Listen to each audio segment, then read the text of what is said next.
What he hasn't taught me is what the title of the presentation is. So I apologise for not doing Slovenian, but when he sent me this deck and said this is the subject, I went, oh, and I had it translated. It still didn't make any sense. So I've had 3 translations. So hopefully I know. Can I use this to move forward? Yeah.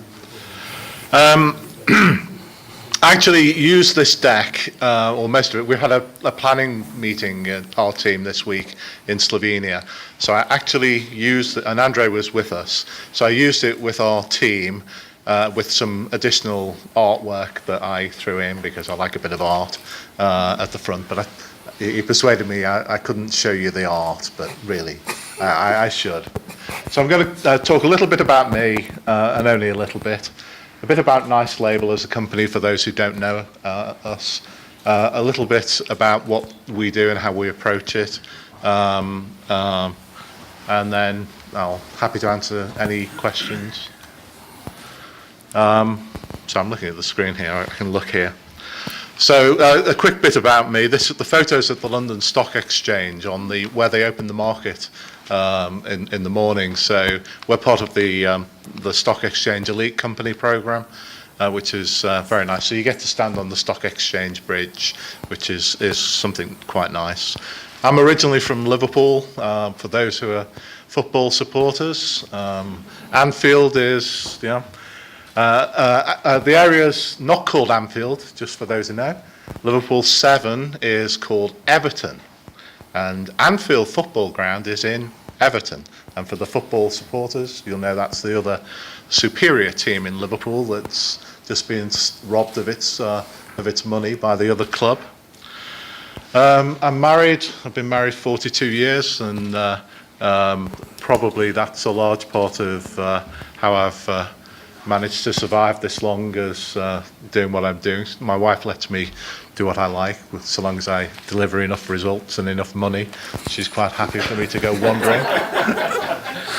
I've got 3 kids, and to my great delight, I have 3 grandchildren. My advice is start with the grandchildren. They're much more fun. Probably more expensive, though, I think. If you look at I worked for a Swedish company 30 years ago and met a Swedish psychologist who first did psychometric tests and told me I was ENTP. And for all the HR people in the room, I'm assured that you all know what an ENTP is. So most people would not hire an ENTP if you're looking for someone to do process management type jobs. So if the business is like GE or Honeywell, I probably am not the right fit for you. If you want to do change and turnarounds and growth and startups, then I'm very comfortable on all of that stuff, and I've done quite a bit of that. If you read my LinkedIn profile, people have been very kind, and I think 40 people say I'm apparently quite good at strategy. He's improving it. I actually don't think it's correct. I'm not quite good at strategy. I operate in relatively simple businesses, so the strategy choices are I'm not working in a massive environment, real complexity. I'm not as smart as these guys, all these PhDs here. So I don't actually think it's a strategy. They say it's strategy because I provide clarity of direction, and I provide boundaries. So I use strategy to show where we're going, but it's not really I'm good at strategy. I'm good at making people think that strategy is clear enough to move forward, and there's a safety barrier in the boundaries of what we're doing.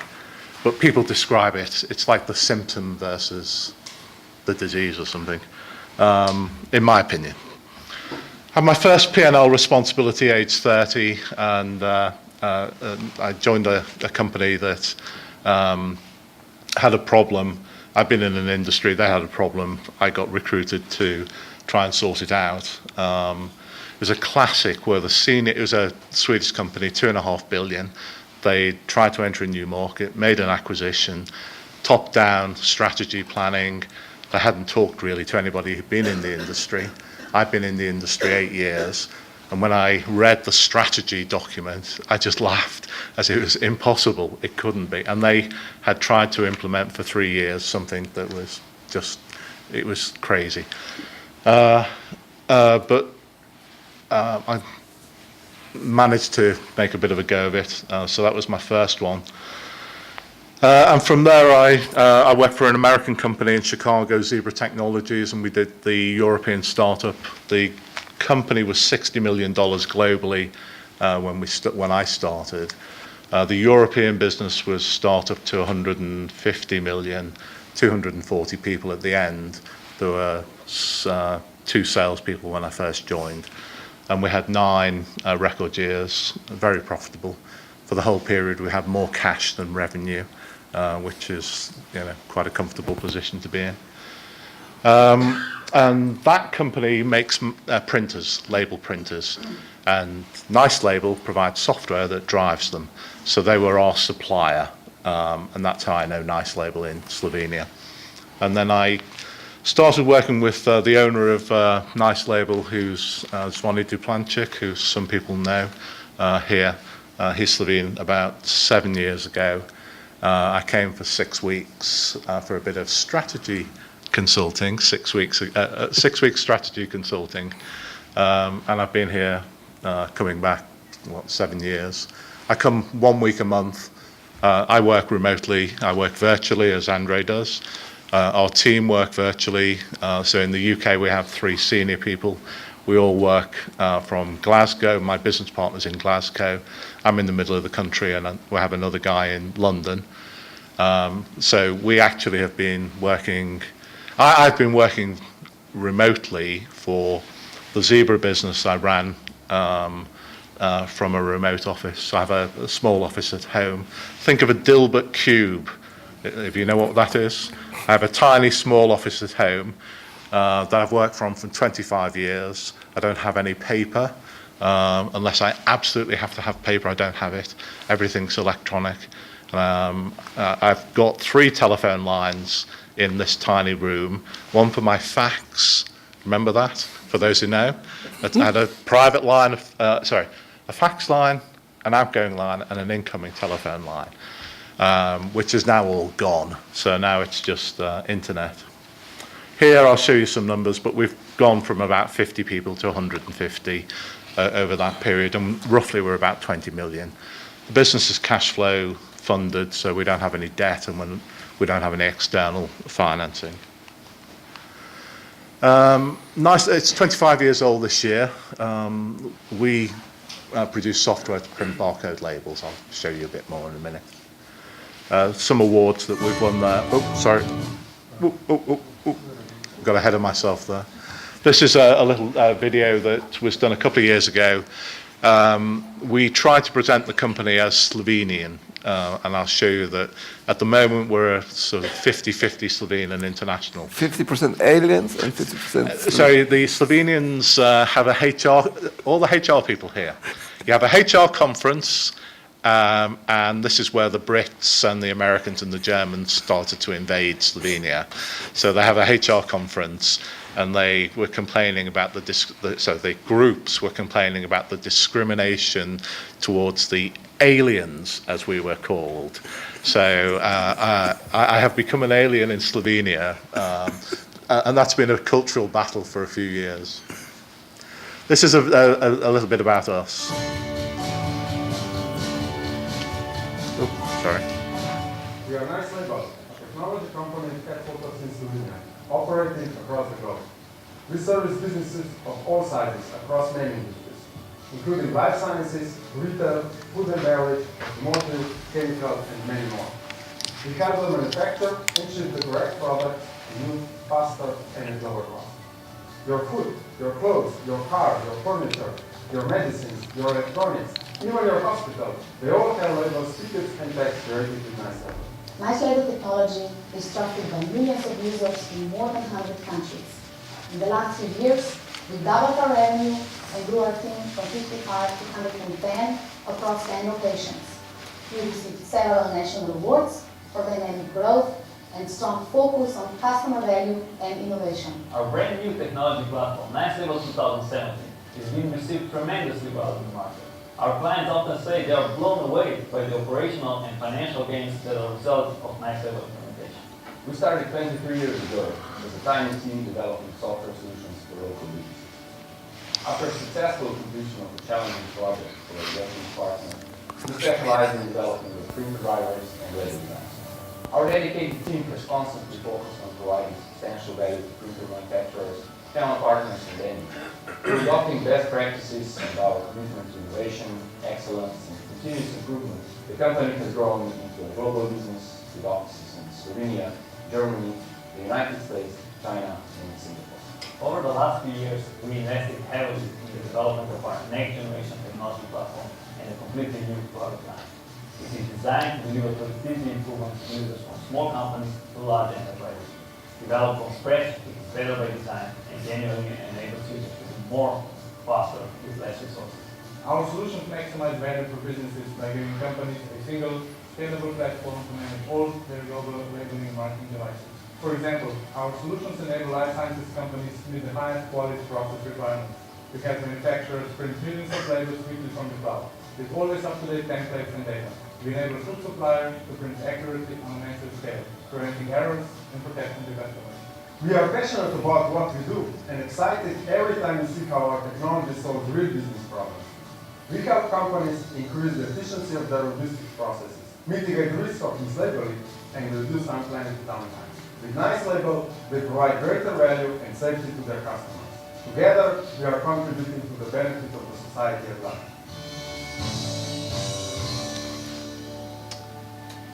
Okay.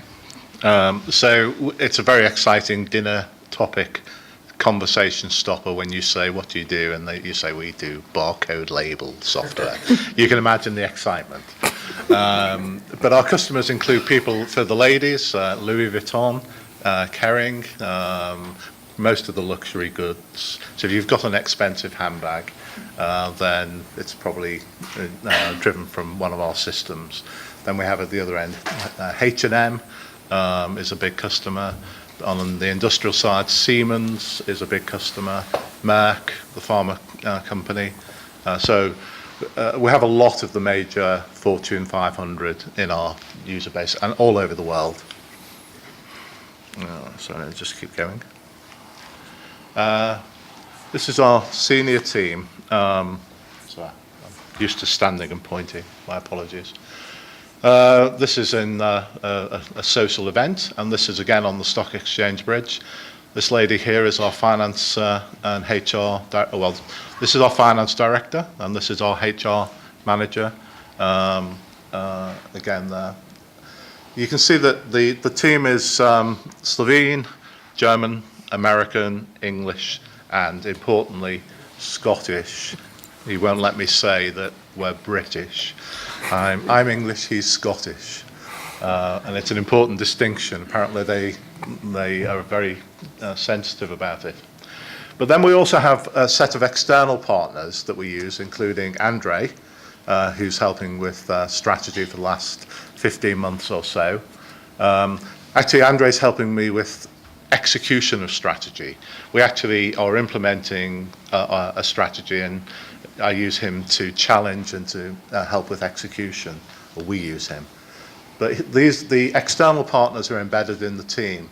So we have some external psychologists, because we're a bit, what shall I say? Special is the word we use internally. But there's a lot of soft skills. So we have a team psychologist, this lady here, Jill, who's from Wales. I work with somebody separately in Scotland who coaches the Scottish Olympic team. He's a sports coach, but I wish I'd done it years ago. Really helps awareness and effectiveness. Then we have a marketing advisor in Denmark who pushes me, and he pushes me, and they provide external stimulus and support to the team. This is it's our 25th year in business, so that's why this is a 25-year revenue growth chart. So you can see the progress here. So we sort of, the internationals, I arrived about here at the end of 2011. This is the growth so far. So it's been compounding at about 20%, but we have a base business that we're not trying to grow. So the actual underlying growth is higher than that. It's about 30% in the part of the business that we are focused on growing. And the business is roughly half in Europe and half international, with America being the bigger part. Then this is headcount growth over that period. So from about 40 people here 6 or 7 years ago, I think we'll close the year about 148 people, something like that, globally, full-time equivalents. And then we're tracking productivity. I'm trying to get this number to closer to 200 for productivity. And our message really is, people matter. This is what we actually say. People matter, results count. So you can only be nice to people if you've got some numbers. And we're really blunt about it, that if we don't drive this number up, then, so that number controls how much I can pay people. So if I'm talking in our planning or our business review, we're really direct over that, saying people matter, results count. So I can move. So I've just moved on to, well, I'll stay here. Oh, sorry. This section is really try to how we actually manage. So this is whether it's technically correct or perfect or not. This I tried to say this is what we actually do, and this set of slides I actually used in our management meeting to kick off our planning session. So I didn't make it up for just this audience. It's really what we would do, what I did present this week. And the first bit, I was talking about leadership to the first and the second line of managers. And the point I'm making is leadership's not, in my opinion, and this is all my opinion, it's not about hiring exceptional people. If we're all looking for the 3 superstars globally, Lionel Messi and Ronaldo and people like that, it's a tough job. So I don't think it's about that. I think it's about other issues. People matter, results count, I've covered. We actually say people always come before strategy. So we don't devise strategy and then say, please implement. We actually go the other way and we say, okay, we've got the people. We start with a hypothesis, and I'll explain in a minute. But the people then come before the strategy, and it's a dynamic process. So the performance you can get, I find, is this is where you can drive value. And this is what they need to do, to feel it. Then on strategy itself, actually, I say here, strategy is a process of eliminating basic mistakes. This is a typo. It should go on to say more than making choices. So it's an error on my part. Oops, sorry. So strategy is about making choices in the direction of travel quickly. So it's, in my opinion, it's not about saying we are definitely heading from here to Big Ben in London. It's about saying the direction of travel is London. Let's start moving.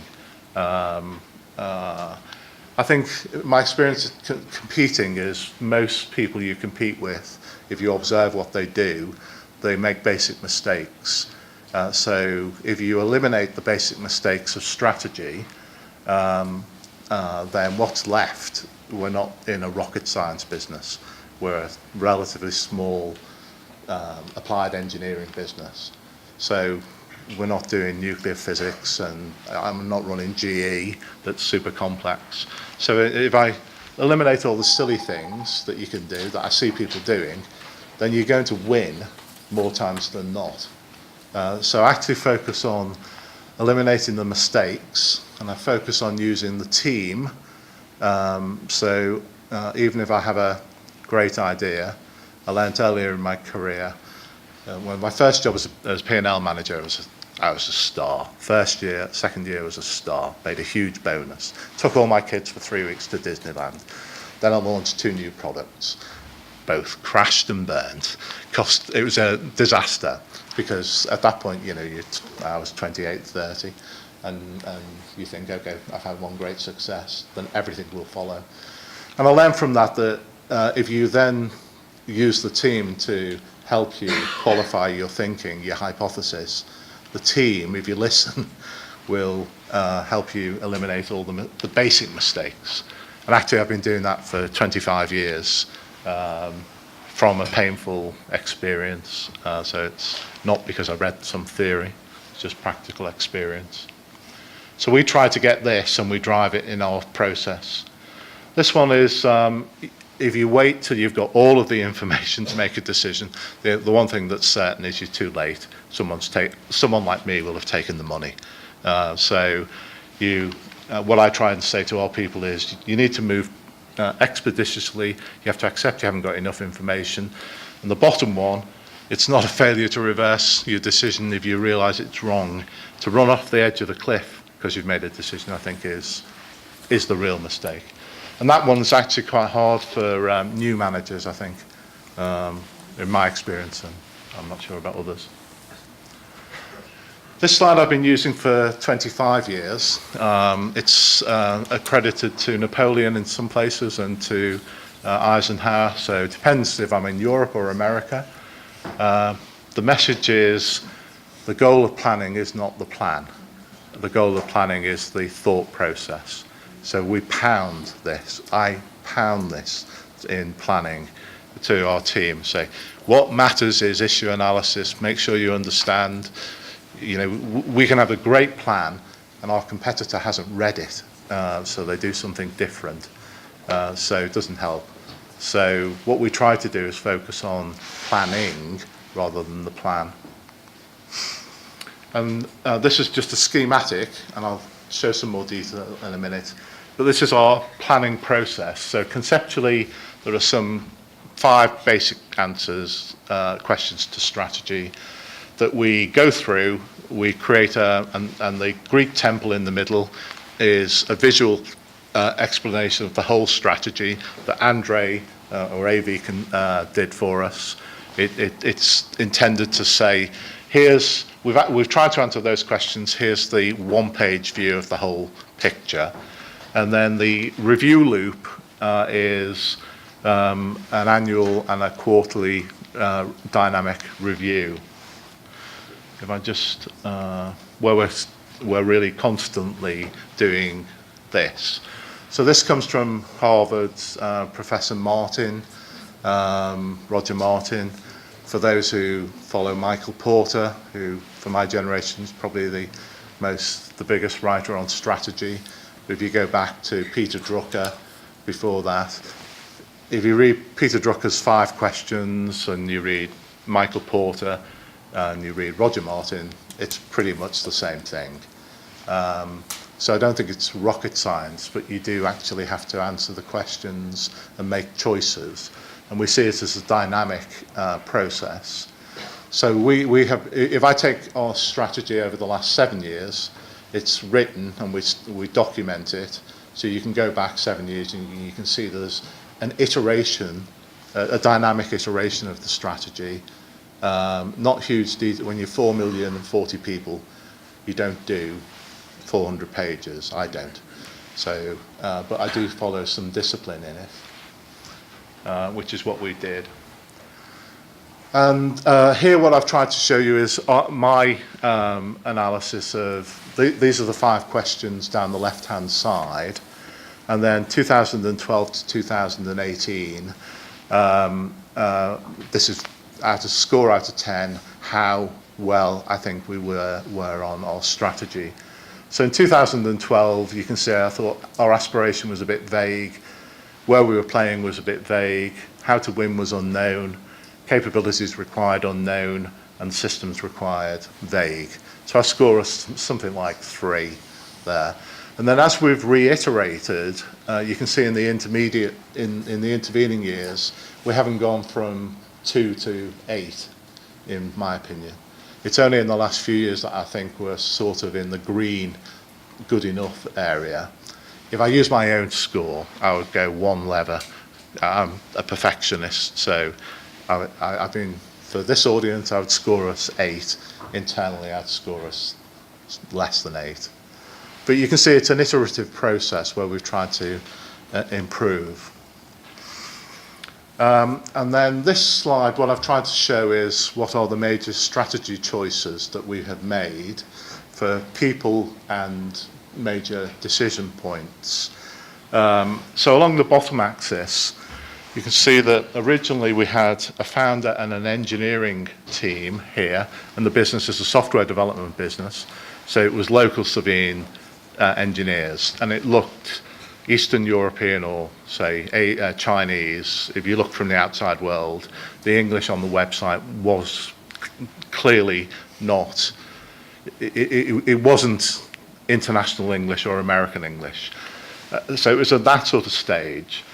Then we came in, we did the first iteration of strategy, and we said, okay. But we agreed, I agreed with the owner that we do evolution, not revolution. So we didn't come in and say, look, this is 2. We said, let's address this problem, let's address this. So the first thing we did was say we have no access to the North American market, and half of the market we address is in North America. So we signed an exclusive contract in North America that gave us no revenue, no profit. Okay, I'm out of time. So that's what we did there. We bought something, we changed the branding, we changed the way we went to market, we introduced our first digital, then we integrated these companies, and that together created some momentum. Then we had some major product launches here. And then this one, took me 3 years to persuade us that we were making a basic pricing mistake. And engineers love to argue, but we changed our pricing strategy, and that basically came through to the bottom line. So we had revenue growth and bottom line and recurring revenue growth as a consequence. So I think the compound over here is about 20%. The underlying compound is 30%, and the new business compound, so if I showed you a new business, it's compounding at 50% compound growth, is our new business, which is now half of the overall business. So you have a mixed picture there. Oh, sorry, on the people bit, you can see we added, from the original team, we added an international management team and some Slovenian finance director. We didn't have any finance 5 years. It was managed by cash. Just cash, no accounting, no finance. So we sorted that out, and then I added local selling resource, native in country, and then we built out the finance HR IT team, and now I've just added some senior marketing people to try to get to the next stage. And then Andre helped us with this. These are the pillars for growth. This answers the 5 questions. So I'm going quickly because I'm out of time. And these are the ways we try to drive it through these functional strategies. And then we underpin everything with a set of values here. And these are intended to provide, okay, we have a strategy, and then this is a directional value. So this is where we're trying to get to. If I haven't answered anything in detail in the strategy, and you have to make a decision, then please use this value set to inform your decisions. So we use this slide in induction, and then I probably show it once a quarter, and then at the annual planning session I repeat it again, and we go through and we try to go, okay, this is what we're aiming for. And these are aspirational. I don't expect everybody to be perfect. They're personal, they're business values, and they're aspirational, I'm not expecting 100% compliance 100% of the time from 100% of the people. and what people's values are outside of the business is their business. This is the framework that we're setting inside to set a boundary. Right, I'm out of time, so thank you very much for your patience.